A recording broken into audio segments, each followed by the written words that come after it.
Hey artists, in this video we're going to talk about our rainbow explosion box drawing art project. It's going to look like some rainbows coming out of a cardboard box. First, I need you to get a piece of 12 by 18 paper, write your name, the date. I also need you to write your grade and period on the back of your paper. Once you write this on your paper, you're going to flip your paper over to the back. We're going to start by drawing the cardboard box, and we're going to draw the cardboard box close to the bottom of the paper. You could do this without a ruler, but if you'd like a ruler, you could also use a ruler to help make the straight lines for your box. Start off by drawing a straight line for the bottom edge of your box. I lined up the ruler at the bottom to make sure that the box started off kind of straight and even across the bottom of the page. Then I used the ruler to draw the sides of the box. It's okay if your lines are a little bit uneven for this because you can always clean them up with an eraser after you line up the top of the edge. On top of this, we're going to make another small rectangle, and I used about a 1-inch line for this. And then I lined it up on top with the ruler, and then that little overlap I just erased. Then you're going to use a diagonal line to connect the edges of your box. This is going to give your box some perspective and make it look like it's three-dimensional. We're going to start to add the flaps on each side, so drawing diagonal lines, one is shorter and the one closer to us is a little bit longer because of perspective, which makes things look more three-dimensional. Then we'll use another line to connect those 2 points to make the edge of the flap on our box. The flap that's closest to the viewer, we're going to use the ruler to draw a line that's longer than the edge of the box, and then we're going to draw a diagonal line to connect it. Then I'm going to erase the extra lines and where the flap is overlapping to make it look more three-dimensional. Once I've drawn the box, I'm going to use a special trick to make our rainbow lines. You're going to use 2 pencils for this trick. It's like drawing a ribbon. So I'm going to hold the 2 pencils side by side. You could also use a rubber band to help you with this. So I'm going to draw up and loop around, and then I'm going to continue my rainbow line all the way off the page. So we're going to do this for red, orange, yellow, green, blue, purple, pink. You can add more lines if you'd like to, but we should try and have all the colors of the rainbow. Where the lines overlap, we have to decide which one is going to be on top. So I erased a little bit. This part you might need to practice on another sheet of paper or take a break if you need to. That way you can really perfect your looping explosion lines coming out of the box. I'm going to make another one and think about how the lines can interact and overlap, then clean up and erase where some of them overlap. Remember, these are exploding out of the box, but they can overlap each other and interact in different ways. This is a little bit of a challenge, so really take your time to do all of this with pencil first.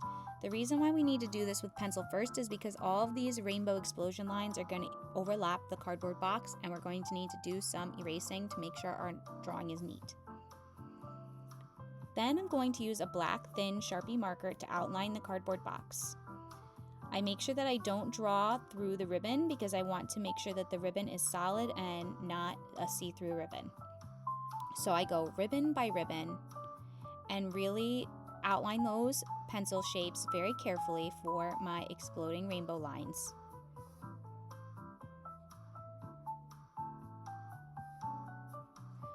So I have a ultra fine point Sharpie marker, but if you'd like to do each one of these with a colored marker, that might be a great idea too to help you plan out your colors of your ribbon.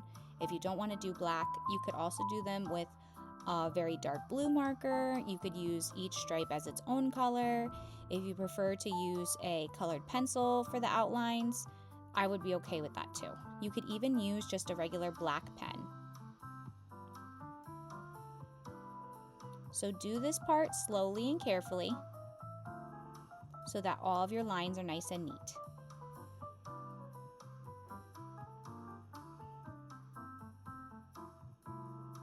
One of the things that I like the most about this project is that all of the explosion lines go all the way off the page so that it looks like it is being cropped by the paper.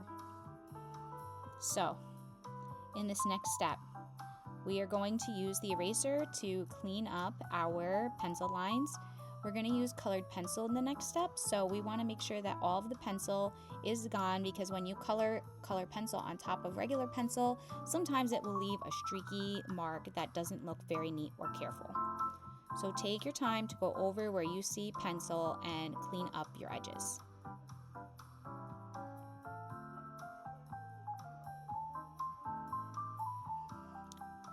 Then choose the colored pencils that you'd like to use for your rainbow explosions. Remember, we should be trying to do red, orange, yellow, green, blue, and purple, but they could be lighter versions of each color, or you can add additional colors. Maybe you'd like to include red, orange between the red and the orange. Maybe you'd like to include yellow, green, and green in your design. You could add more of these lines to your design, depending on how many colors you'd like to use in your explosion box. I like starting at the base of the box and then traveling up the ribbon, carefully making sure that I don't color the wrong ribbon the wrong color, so that way each ribbon is its own color, especially when they are overlapping, like how I have the blue and the green twisted together. Once you're done with the ribbons, put those colored pencils back, and you should try to find 2 brown colored pencils. I used a tan colored pencil and a darker brown colored pencil. They looked like this. One was Crayola and one was Prismacolor. I start by using the lighter brown colored pencil to color in the entire box. So I'm using the lighter colored pencil as a base for creating value in my box. I want to make the box look 3-dimensional with value and contrast and shading. So by coloring the entire box with the lightest value first, I'll be able to add the darker value and enhance those areas where there would be shading. So I just roughly color in the box with the lighter brown colored pencil. Then I have a reference picture in Google Classroom of how the box might be shaded. So I start by shading the darker value of brown on the bottom and work my way up, blending using pressure, pressing lighter and as I go up. So starting at the bottom, I press a little bit harder, and then as I'm blending upwards, I do it a little bit lighter. By having that tan base, it really helps make the blending much easier because I already have some colored pencil to blend with. The inside of the box, the back side of the box should be darker. So I start by shading the bottom of that, and then I press harder near the bottom of the box. That's making the box look more 3-dimensional by adding value and shading.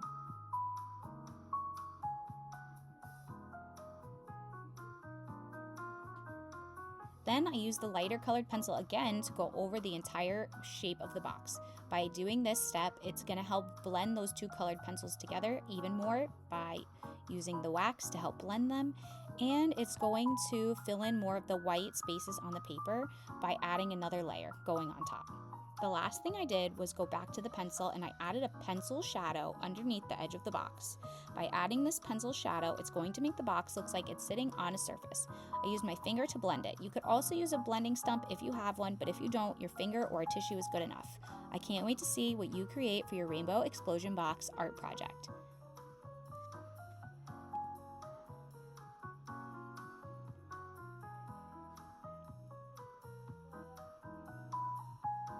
When you're done, make sure you take a picture and post it to our Google Slides.